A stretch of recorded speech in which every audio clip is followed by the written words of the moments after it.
وزیر صحت خلیق بھائی، ڈین صاحب، وائس چانسلر، کے ایم یو کا پورا سٹاف، ہیلتھ ڈپارٹمنٹ کا پورا سٹاف،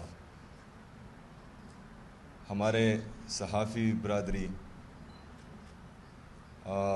میرے خیبر پختونخوا کی غیور بہنوں، ان کے پیرنٹس، سب کو السلام علیکم ورحمۃ اللہ وبرکاتہ.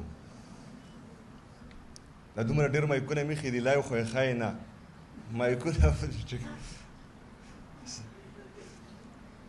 میں آپ تمام جتنے بھی میری بہنیں ہیں ان کو دل کی گہرائیوں سے مبارکباد پیش کرتا ہوں،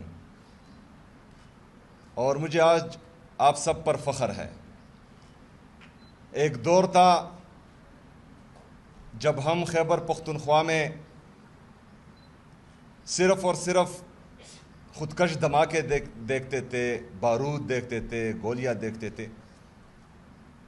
پھر وہ دور ختم ہوا، لیکن یہ 22 سال مسلسل ایک پورا ہمارا جنریشن تعلیم سے محروم رہا ہے، چاہے وہ ہماری بہنیں ہوں، چاہے ہمارے بھائی ہوں.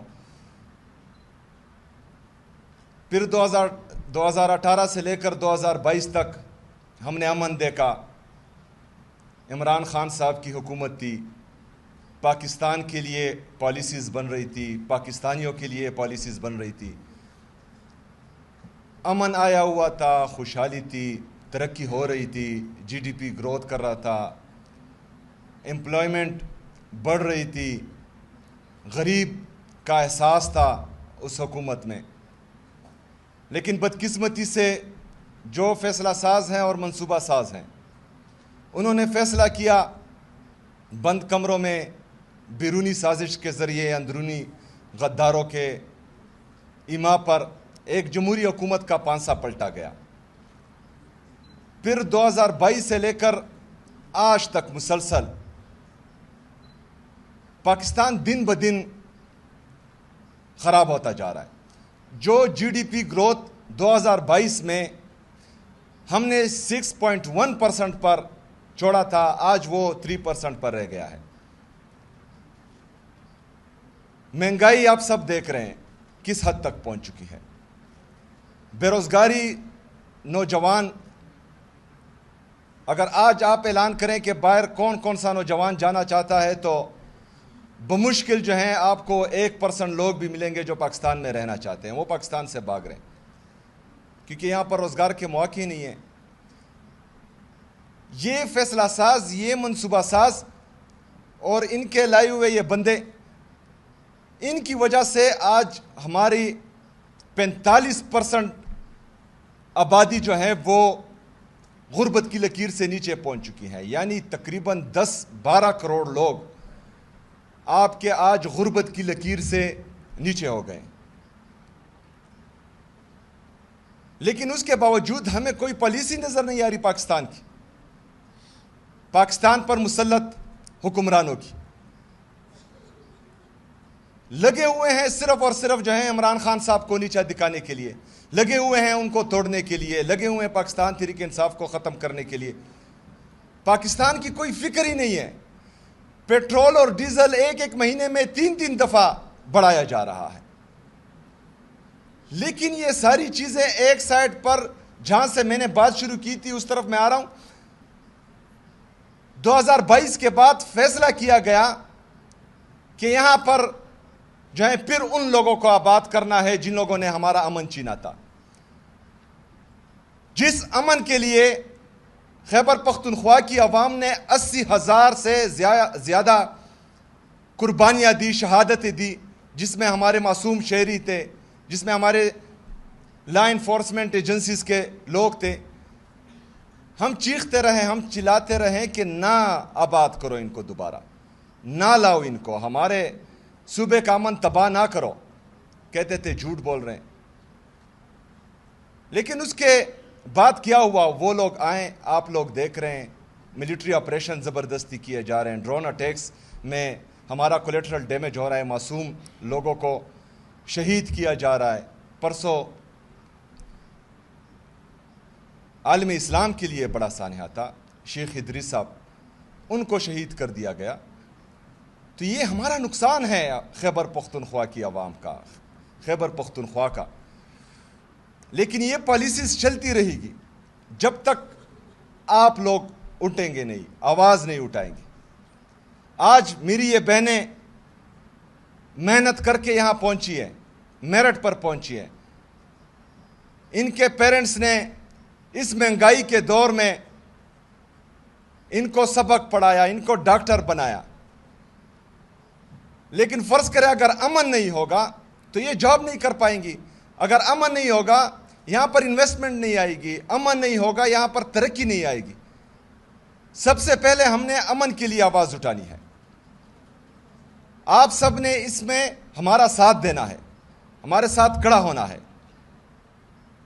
میری یہ ذمہ داری ہے کہ میں انشاءاللہ تعالی ہماری ان بہنوں کا خیال رکھوں گا، اور میں آپ سے وعدہ کرتا ہوں کہ انشاءاللہ تعالی جس طرح ابھی میں نے آتے ہی 2400 ڈاکٹرز کو بھرتی کا اعلان کیا ہے، اور انشاءاللہ وہ میرٹ پر ہوگا. جس میں کیپیبلٹی ہوگی، جو میرٹ پر آئے گا انشاءاللہ تعالی اس کی بھرتی ہوگی، جو میرٹ پر نہیں آئے گا وہ رہ جائے گا.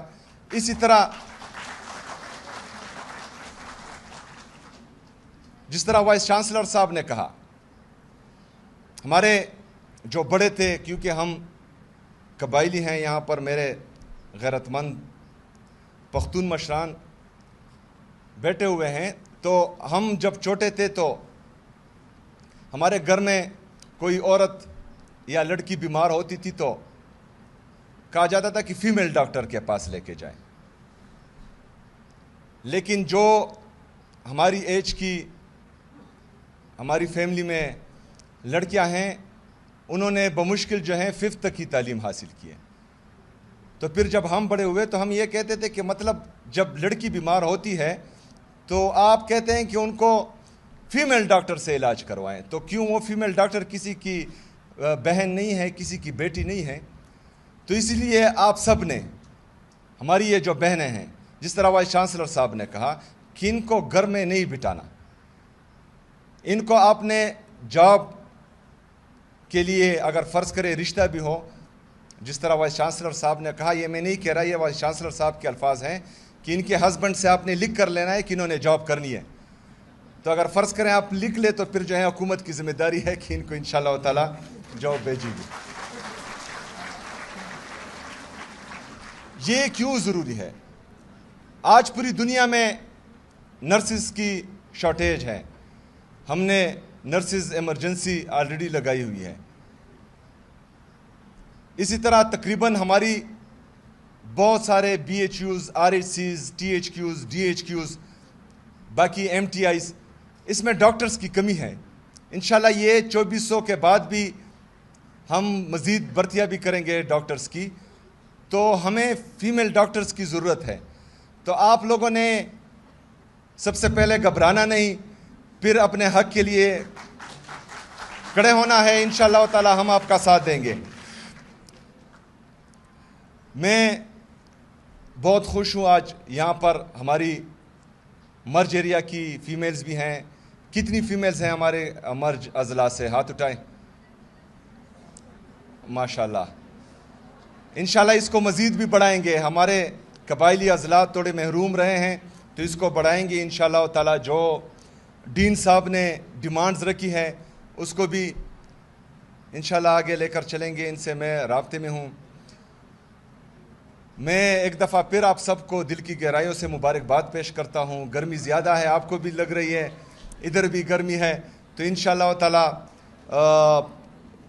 اگر زندگی رہی انشاءاللہ تعالی تو آپ لوگوں کو کبھی مایوس نہیں ہونے دیں گے. شکریہ، بہت بہت شکریہ.